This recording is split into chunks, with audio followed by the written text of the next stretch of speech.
Good evening, Facebook, YouTube, and Twitter. This is Rich again, back for your third and final video blog of the night for Saturday, June 27, 2015, around 8:15 p.m. in Berwick, Massachusetts. Sun's down. Oh, well, we couldn't see the sunset right now because it's cloudy, the calm before the storm. 1 to 3 inches of rain will be falling tonight and tomorrow in New England. This is an anomaly of temperatures again. Highs might not reach, probably won't reach 60. And it's the first week of summer. This weather of being cooler and damp needs to end soon. There's no 90-degree weather coming through that door, my friends, in this area. And the way with these anomalies happening in New England, it looks like it's on pace that there's a possibility we could see snow in September, the way things are, but I hope not. Some news to report: Tampa Bay Rays beat the Boston Red Sox by a score of 4-1. Another loss by the Red Sox after winning last night. And the Minnesota Wild re-signed goaltender Devin Dubas to a 6-year contract worth over $26 million. The Wild are a team on the rise in the Western Conference, and I would not be shocked if the Wild make it to the Stanley Cup Finals next year. And that's about it on the news.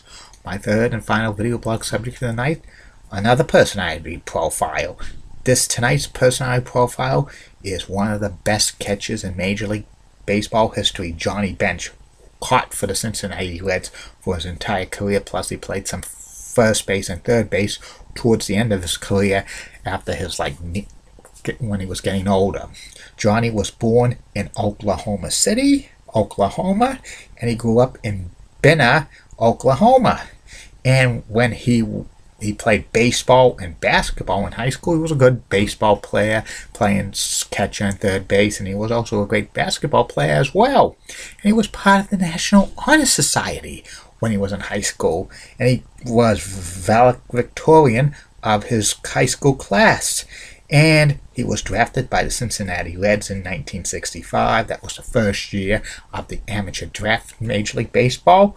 And he spent 2.5 years in the minor leagues, and he was called up to the big leagues in 1967, and he played all 17 of his big league career with the Cincinnati Reds.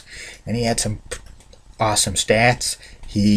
11 times he had 20 or more home runs in a season. 6 times he drove in 100 RBIs. 1 time he scored 100 runs in a season. He had 1 time he hit 300 and stuff. 2 times he led the National League in home runs in 1970 and 1972. He's the last catcher in either American or National League to lead the league in home runs. And 3 times he was a batting in an 8 RBI championship. He won the 1968 NL Rookie of the Year. 14 times he played in the All-Star game. 10 times he was a Gold Glove winner. He played in 4 World Series. He was part of the Big Red Machine, along with Tony Perez, Davey Concepcion, Pete Rose, George Foster, and others. And he was in World Series 4 times. Also, Joe Morgan was part of that team. They were managed by Sparky Anderson. He won 2 World Series championships, 1975 and 1976. He was, one of the best catchers in Major League history and stuff like that. He hit for power and average and stuff, but towards, and he was a great defender of catcher as well, defensive catcher as well. But in the mid-70s, he started to play some third base and first base to rest his knees and stuff. The last few years of his career, Johnny Bench was basically a first baseman and third baseman, and he actually retired in 1983. In the early 1980s, Johnny Bench hosted a kids program called the Baseball Bunch, which lasted from 1981 through 1986. The Baseball Bunch was a group of kids who were actors and young actors and actresses, and they would practice in a facility in like Arizona and stuff, and they would have Major League Baseball players as guests and stuff, and they would tape about maybe 10 to 12 baseball bunches a year. It was a pretty good series. They had the famous chicken there, San Diego chicken, plus they had like a genie who was played by Tommy Lasorda, Baseball Hall of Fame manager and stuff. It was a pretty good show, the Baseball Bunch. And Johnny Bench's career stats are this: 267, 385 home runs, 1,376 RBIs, 2,048 hits, and he is number 5, was retired by the Cincinnati Reds in 1984, and he stayed with the Reds organization for many years as a color man on their games on the radio and television. Johnny Bench also did some like national games on CBS Radio and NBC Sports and stuff for Major League Baseball. And Johnny Bench was a first ballot Hall of Famer in 1989. He went into the class of 1989 Hall of Fame with Kyle Yastrzemski, so both of them are like first ballot Hall of Famers.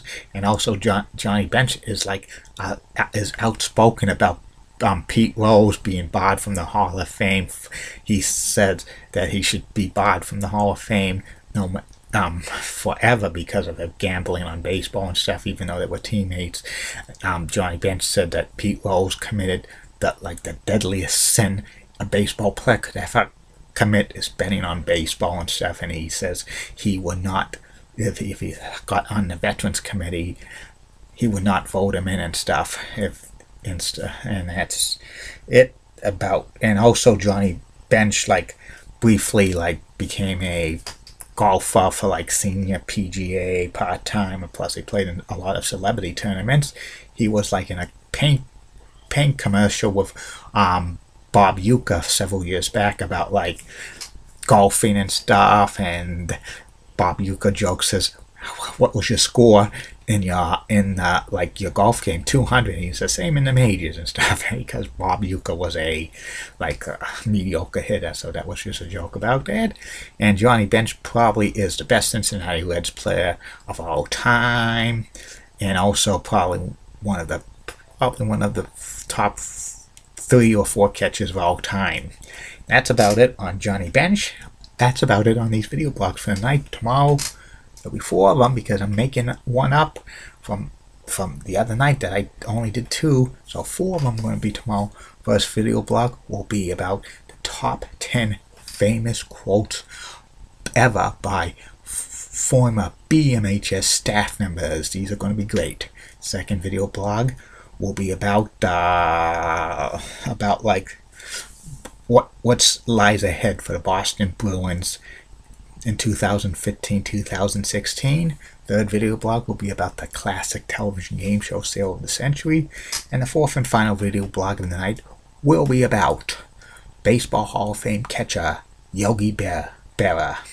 And lots of great videos coming in the days, months, weeks ahead, especially some of these top 10 lists, which could be some funny everything and everything. There's going to be a good one on Tuesday. It's going to be the top 10 iced coffee flavors that Dunkin' Donuts should test out. This is going to be a great one. Plus more BMHS stories and stuff, memories of BMHS. Monday's going to be about Eric D. Cohen and stuff. More MBTA bus routes, more classic television show reviews. Coming in July is going to be I'm going to review some of the Great American Bash pay-per-views for NWA, WCW. Not going to talk about the WWE when they reinstated the Great American Bash in 2004, because that's not great for when they revived the Great American Bash. And some personality profiles into mid-July when they go on summer vacation. And have a good night, Facebook, YouTube, and Twitter. Like I always say, keep calm, and I'm a Julie Brown Guy. And in the words of Peter Courtney, late the late great Peter Courtney, former maintenance man at Hard Hanks. Are you writing a book? And white coats are coming. Good night, everybody.